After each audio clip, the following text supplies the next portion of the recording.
Okay, I'm gonna ask you a question. Who's to blame for this climate change? If you ask around, a lot of people will have you believe that it's the corporations, right? It's the 1%. It's these influencers and celebrities and politicians who fly private jets everywhere. Now, that's true, right? They are disproportionate contributors to climate change, especially compared to the average American citizen. But let's zoom out, okay? America is the wealthiest nation on earth, give or take, right? So if you are in the middle class in America, you are probably among the top 20% wealthiest people in the world. And yet, you're going to point at the 1% of that top 20%, and you're going to use it as an excuse to justify your bad behaviors. You're going to use their bad behaviors to justify your own. And in effect, you're going to victimize yourself and say that there's nothing that you can do to reduce climate change, right? Let's take this argument to its logical conclusion.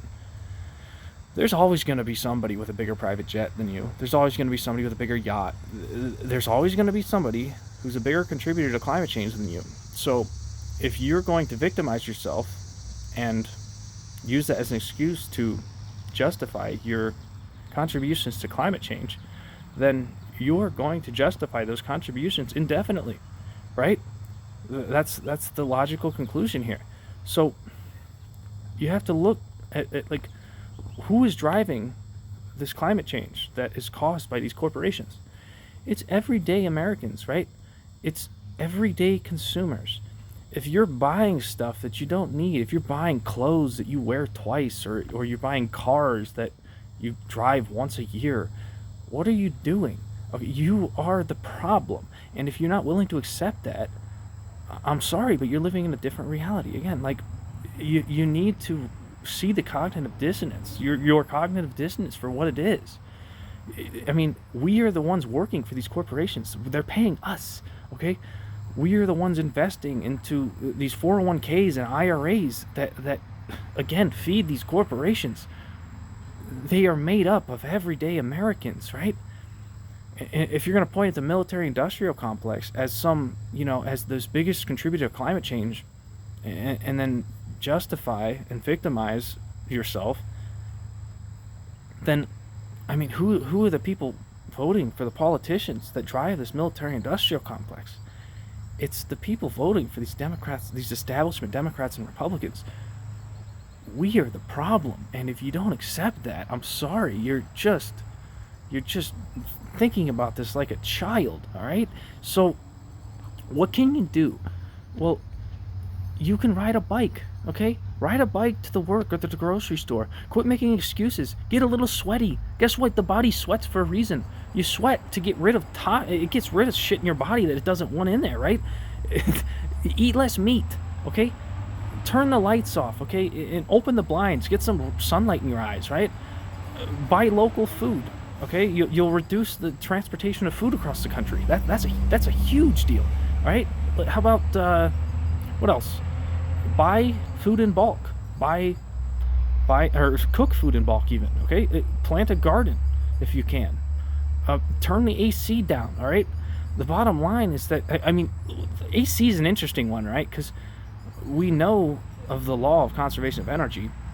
If you're pumping heat out of your house and cool air into it, that heat's going somewhere. It's just going out in the atmosphere, okay? You can't beat physics here.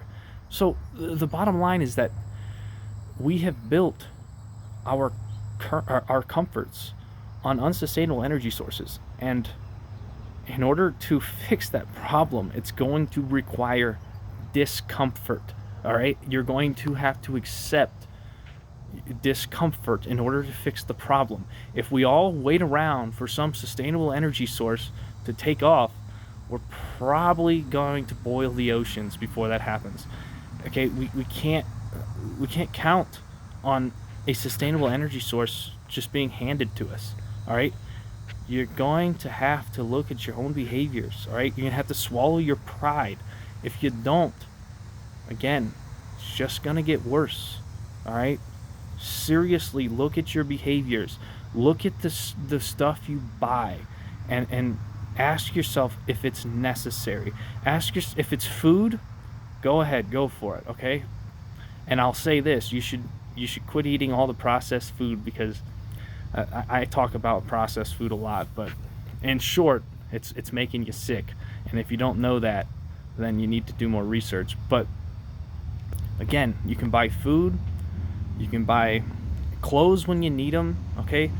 But you shouldn't be buying consumer goods that you probably use 3 times a year, all right? If you have a car that sits in your garage and you drive it twice a year, what are you doing? What are you doing? Okay, how about what else? Jewelry. Jewelry. Look at the we have these mines, these diamond mines in Africa that are just slave diamond mines, and the supply of diamonds is, we you probably know about the blood diamond scenario, right? But I mean, there's just so much cognitive dissonance, and people will go from talking about the problems in the world and understanding them, and then they'll go straight to a conversation talking about the latest thing they bought, or the latest vanity driven I don't know, whatever. Sorry if I'm a little aggressive in this video, but you just have to accept that you are part of the problem, and if you never do it, we are going to make some big problems. And it's the signs are everywhere, okay? Start paying attention. Thanks for watching.